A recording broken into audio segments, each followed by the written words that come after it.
Nossa entrevista ao vivo de hoje é sobre o Maio Amarelo e para falarmos sobre o tema, recebemos no estúdio Danilo Munduruca, que é instrutor de legislação. Danilo, seja muito bem-vindo aqui no Informativo. Muito boa noite, Matheus. Boa noite aos nossos ouvintes que nos acompanham, os nossos telespectadores. É muito importante estarmos neste momento fazendo esta reflexão sobre o Maio Amarelo, alertando os nossos condutores, porque quando eu assumo a direção, eu estou não responsabilizando somente por mim, mas para os demais condutores que transitam pela via, os pedestres. Então é uma responsabilidade muito grande. E o Maio Amarelo vem reforçar essa importância. Quando eu assumo a direção, eu estou cuidando de mim e também estou cuidando dos demais usuários, que hoje em dia nós temos acompanhado tamanha imprudência por parte de alguns condutores, e isso não pode acontecer. Então o Maio Amarelo vem justamente para conscientizar você, meu amigo e minha amiga, desta importância. Eu cuido de vidas. Quando eu assumo a direção, eu cuido de vidas. Tal atitude pode ser muito produtiva, ceifando vidas ali. Se você não cuidar, muitas vidas serão perdidas e isso não pode acontecer. E nós sempre falamos lá no ensino, na nossa autoescola, com os demais alunos. Nós precisamos nos conscientizar todos os dias. Ao assumir a direção, utilize o cinto, não use o celular, utilize o método defensivo. Com certeza, Danilo, muito bem falado. Para a gente iniciar nossa entrevista, a primeira pergunta que eu queria te fazer a respeito das principais causas ali de acidentes. Como evitar?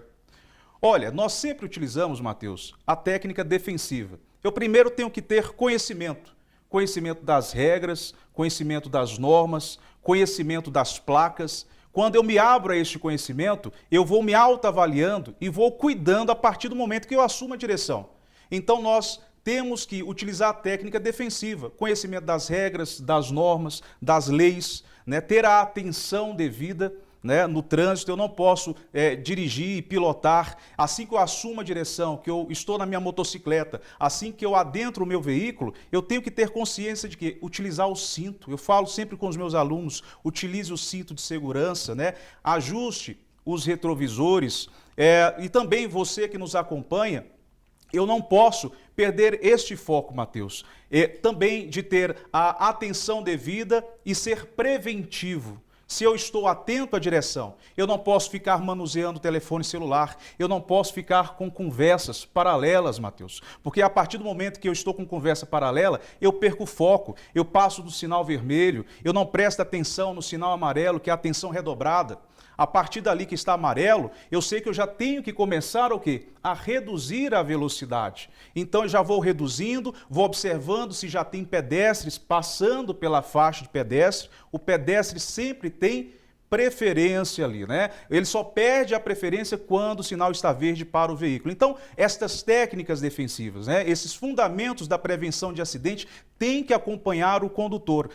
A conhecimento, atenção, previsão, decisão e a atitude. Se eu estou atento, eu consigo prever e tomo a melhor atitude, que é fazer uma frenagem, que é esquivar o veículo, fazer um desvio rápido. Mas se o condutor ele está desatento, se ele está pensando nos stories, se ele está pensando numa música, se ele está ali intertido com o Facebook, com a mídia e não presta atenção de fato na via, é certo que o sinistro pode acontecer. Perfeito, Danilo. E quando a gente fala desse papel das autoescolas, justamente, por que ali, depois de algum tempo de passar pela autoescola, os motoristas perdem um pouco desse conhecimento, das leis, das placas e tudo mais? Por que isso acontece? Como evitar? Matheus, é o que nós sempre falamos, o tal do imediatismo. Nós sempre na autoescola, com os meus alunos, nós temos esse compromisso de ensinar cada um. Assim que eu assumo a direção, eu não posso esquecer desses fundamentos. É o tal do automatismo. O automatismo tem o correto e tem o incorreto. Então, às vezes, o aluno ele já chega com algumas manias, que aprendeu com o pai, com a mãe, com a avó, com o vô. E na autoescola é o local ideal para ser lapidado, para ser um bom condutor. Só que o tal do imediatismo, eu preciso chegar mais rápido, Então, por isso que o tema é desacelere. Então, quando eu assumo a direção, eu não posso pensar somente no meu ego, na minha vontade, eu tenho que chegar mais rápido, eu tenho que pensar no outro usuário. Então, isso passa despercebido.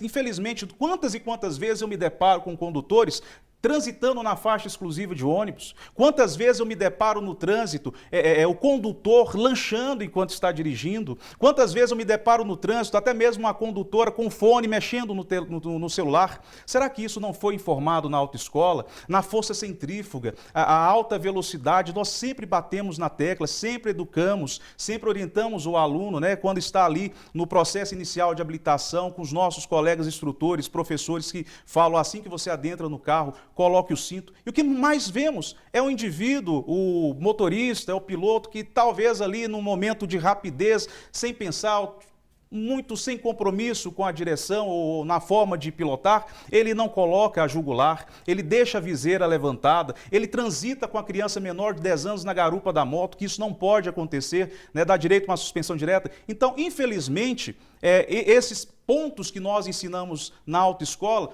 por muitos, não digo todos, por muitos, não é levado a sério e por isso que nós estamos colhendo muitas vezes, hoje em dia, sinistros, acidentes que têm ceifado, como disse no início, vidas de pessoas inocentes que por motivo daquele condutor que vai consumindo também bebidas, né? Falamos diversas vezes, você não pode beber e dirigir. Você não pode consumir, né? 0,05 caracteriza infração, 0,34 caracteriza crime de embriaguez. E o que acontece? No momento de festinha, de convite de um amigo e de outro, ele vai lá, não se contenta com um copo, nem com um copo poderia, né? Se ele vai para uma festinha, se tem a responsabilidade de demais amigos e amigos ali na sua presença, o que ele faz? Olha, eu levo, mas eu não vou consumir. É a questão do compromisso, é a questão do compromisso com a vida e da responsabilidade para com os demais usuários. Excelente, Danilo. Ótimas dicas. Muito obrigado pela sua participação aqui no Informativo. Obrigado. Seja sempre muito bem-vindo.